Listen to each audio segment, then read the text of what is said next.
ప్రజలు తిరగబడతారు అని సాక్షాత్తు ఈ రాష్ట్ర deputy chief minister Konidela Pawan Kalyan garu అనేశారు. అంటే మనం సంపద సృష్టిస్తానన్నాం, సంపద సృష్టించకపోగా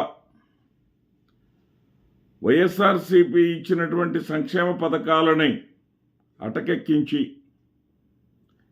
జీతాలు ఇవ్వలేని పరిస్థితికి, ఏదో ఒక జిల్లాలోనంట జీతాలు ఇవ్వలేక కింద మీద పడుతుంటే ముఖ్యమంత్రి గారితో నేరుగా మాట్లాడి ఒక 30 కోట్ల రూపాయలు ఏర్పాటు చేయించుకొని జీతాలు ఇచ్చారంట. అంటే జీతాలు ఇవ్వటానికే డబ్బులు లేనటువంటి ఈ పరిస్థితుల్లో ఇంకా సంక్షేమ పథకాలు మేమెక్కడ అమలు చేస్తాం అనే మాటని మరి రాజకీయ చాణక్యుడైనటువంటి చంద్రబాబు నాయుడు గారు డిప్యూటీ చీఫ్ మినిస్టర్ చేత చెప్పిస్తున్నారా, లేకపోతే మనం ఇలాగే కొనసాగితే మనం పుట్టి మునిగిపోతుందని భయంతో డిప్యూటీ చీఫ్ మినిస్టర్ ఆ విధంగా బయటపడ్డారా అనేది ముందు ముందు మనకు తెలుస్తుంది. ఇక్కడ అర్థం కాని విషయం ఏంటంటే 14 లక్షల కోట్ల రూపాయల అప్పులు చేశారు జగన్మోహన్ రెడ్డి గారు. మరి భయం వేస్తుంది, సూపర్ 6 హామీలు ఇచ్చేసాం కానీ ఆ హామీల గురించి చూస్తుంటే భయం వేస్తుంది అని చెప్పారు. మరి 14 లక్షల కోట్లు కాదు, విద్యుత్ బకాయిలతో కూడా కలుపుకొని కూడా మరి చెల్లించవలసిన అప్పులు అనేది ఏదైతే ఉన్నదో 7 లక్షల కోట్లు మాత్రమేనని చెప్పేసి తెలిసారు, శాసనసభ సాక్షిగా తేల్చేశారు. అంటే దానికి మీకు మంచి రిలీఫ్ వచ్చినట్టు కదా. ఇవన్నీ ఒక స్పృహలో ఉండి చెప్పినట్లేగా. మీరు 14 లక్షల కోట్ల అప్పులు చేశారు, మేము వస్తే ఆర్థిక వ్యవస్థను గాడిలో పెడతాం, జగన్మోహన్ రెడ్డి గారికి పరిపాలన చేత కాలేదు, 14 లక్షల కోట్ల అప్పులు చేసినటువంటి ఆయనకి మరి అభివృద్ధిని సంక్షేమాన్ని రెంటిని చేయటం చేత కాలేదు అని చెప్పుకొచ్చారు, బాగానే ఉంది. మరి ఈ రోజున 7 లక్షల కోట్లే అప్పులంటే 7 లక్షల కోట్ల రూపాయలు రిలీఫ్ వచ్చింది కదా. మరి ఇంకా మీకు సంక్షేమ కార్యక్రమాలు అమలు చేయడానికి ఏమి దొబ్బుడాయి, మీకేమి ఇబ్బంది వచ్చింది? ఈ రోజుకు కూడా 6 నెలలు గడిచింది కొత్త ప్రభుత్వం వచ్చి, 6 నెలలు నిండిపోయి 7వ నెల జరుగుతూ ఉంది. 7 నెలలకు కూడా ఇంకా పురిటి నొప్పులు పడతా ఉంటే, డెలివరీ అయిన తర్వాత 7 నెలలకు కూడా పురిటి నొప్పులు పడతా ఉంటే ఇంక ప్రజల్ని ఎంతకాలం మీరు మోసం చేస్తారు? ప్రజలు మిమ్మల్ని చూసి నవ్వుకోరా? చేతగాని వారని అనుకోరా? చేతగాని హామీలు ఎందుకు ఇచ్చారని చెప్పేసి అనరా? ఈ రోజున ఏమంటున్నారు? 3 చెక్ పోస్టులు పెట్టాం, 3 చెక్ పోస్టులను దాటుకొని ఏదైతే చౌక బియ్యం సీపోర్ట్లోకి వెళ్ళిపోతున్నాయని చెప్పేసి చెప్తా ఉన్నారు. మరి సీపోర్ట్లో మీరు పట్టుకున్న బియ్యం సీజ్ అయ్యి వెనక్కి రావాలి కదా. వెనక్కి రాకుండా ముందుకే ఎందుకు వెళ్ళిపోతున్నాయి? దానికి మీ దగ్గర సమాధానం లేదు. మీరు ఏమంటున్నారు? పవన్ కళ్యాణ్ గారు కలెక్టర్లను నిందిస్తున్నారు, ఉద్యోగస్తులను నిందిస్తున్నారు. మీరు కష్టపడుతున్నప్పటికీ కూడా, ఏది మీరు కష్టపడుతున్నారంట, పౌర సరఫరాల శాఖ మంత్రి నాదెండ్ల మనోహర్ గారు కష్టపడుతున్నారంట, ముఖ్యమంత్రి గారు కష్టపడుతున్నారంట. ఇంత కష్టపడుతున్నప్పటికీ కూడా జగన్మోహన్ రెడ్డి గారి వల్ల 3 చెక్ పోస్టులు దాటి బియ్యం వెళ్ళిపోతున్నాడు. ఏ సిగ్గుండాలండి మాట్లాడటానికి? ఏ బిడియం ఉండాలి సార్, బిడియం ఉండాలి కొంచెమైనా. అధికారంలో ఉంది మీరు నియమించిన కలెక్టర్లు వాళ్ళు, మీరు నియమించిన చెక్ పోస్టులు అయ్యి, మీరు ఏర్పాటు చేసిన చెక్ పోస్టులు అయ్యి, అవి మీ అధికారులు వాళ్ళు, మీరొచ్చేసి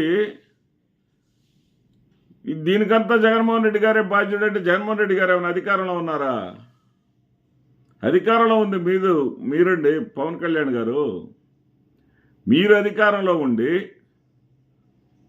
జరిగిన ఏదైనా సరే కష్టం వచ్చినా నష్టం వచ్చినా దానికల్లా జగన్మోహన్ రెడ్డి కారణం అని చెప్తే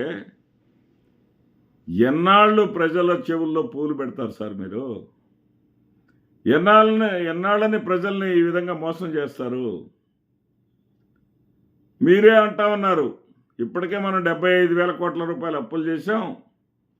ఇన్ని అప్పులు చేసి కూడా సంక్షేమ కార్యక్రమాల జోలికి వెళ్ళలేకపోతున్నాం, టచ్ చేయలేకపోతున్నాం. పింఛన్లతోటే సరిపోతా ఉంది మనకి. ఇలా సంక్షేమ పథకాలు ఇవ్వకుండా అప్పులు చేసుకుంటూ ఆ అప్పులు కూడా జీతాలకే చాలకుండా మరి ఈ రకంగా కానీ ముందుకెళ్తే అమరావతిలోనే మరి ఈ రకంగా ముందుకెళ్ళేటటువంటి క్రమంలో 13 జిల్లాలకు చెందినటువంటి సంపదను తీసుకొచ్చి అమరావతిలో ఖర్చు పెడతాం. 20,000 కోట్ల రూపాయలు ఖర్చు పెడతాం. ఆ 20,000 కోట్లలో కూడా 8,000 కోట్ల రూపాయలు అమరావతి ప్రాంత వరద నివారణ కోసం అంట. ఇప్పటిదాకా ఏం మోగారండి మీరు? అమరావతిలో వరద అనేది లేదు. వరద అమరావతి ముంపు ప్రాంతం అని చెప్పేసి సాక్షి పేపర్ రాస్తా ఉంది. మరి వైఎస్ఆర్సీపీ వాళ్ళు దుష్ప్రచారం చేస్తూ ఉన్నారన్నారు. మరి 8,000 కోట్ల రూపాయలు వరద ముంపు రాకుండా ఎందుకు సార్? ఎందుకో చెప్పండి. చంద్రబాబు నాయుడు గారు ఆ ఇంటి నుంచి ఖాళీ చేసి వచ్చేసి అమరావతి ప్రాంతంలో కాస్త ఒడ్డున ఇల్లు కట్టుకోవాలనే కొత్త ప్రయత్నం చేయటం అందరూ ఆహ్వానించదగింది. ఎవరు కాదరు, తప్పు పట్టరు. దానికి 100 కోట్లు అవుతున్నాయి, 1000 కోట్లు అవుతున్నాయి అనేటటువంటి విమర్శను కూడా మనం పట్టించుకోవాల్సిన పని లేదు. కానీ అమరావతి అంటే ప్రజల రాజధాని అని చెప్పారు కదా సార్. ప్రజల రాజధాని అమరావతి అంటే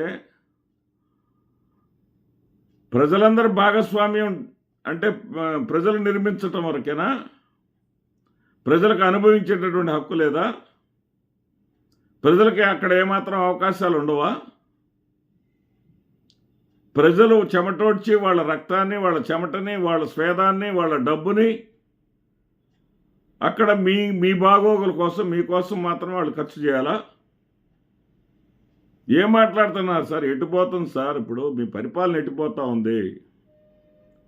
30 కోట్ల రూపాయల జీతాలకు ఎత్తుక్కునేవాళ్ళు ఇక ఎవరు కూడా సంక్షేమ పథకాల గురించి మాట్లాడకూడదు. అయినా కానీ అమరావతి కోసం 20,000 కోట్లు ఖర్చు పెడతాం. ఇదేంటి సార్? ఇదేంటి ఇంత పక్షపాతం ఏంటి సార్ మీరు? ఒకప్పుడేమో కుటుంబ పాలన కాదు, మా అన్నకి సీట్ ఇవ్వమనో, మా తమ్ముడికి సీట్ ఇవ్వమనో, మా అన్నకు పదవి ఇవ్వమనో, మా తమ్ముడికి పదవి ఇవ్వమనో నేను అడిగేటటువంటి రకాన్ని కాదు అన్నారు. ఇప్పుడేమో చక్కగా చంద్రబాబు నాయుడు గారు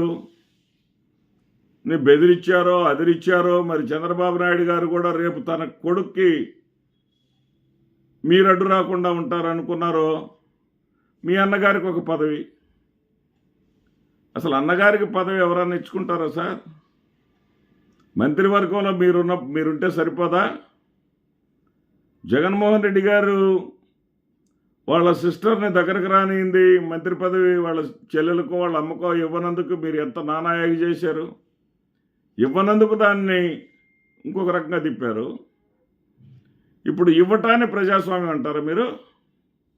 మీ ఇంట్లో మీరు మాత్రమే పదవులు పంచుకునే కాడికి ఈ 13 జిల్లాల ప్రజల యొక్క శ్రమని దోచుకొని అమరావతి ప్రాంతానికి మాత్రమే పెట్టేదానికి మీరెందుకు సార్? మీ పరిపాలన ఏం చేయండి సార్. ప్రజలేం కావాలి? ఏమైపోవాలి సార్? ప్రజలందరూ ఏమైపోవాలా?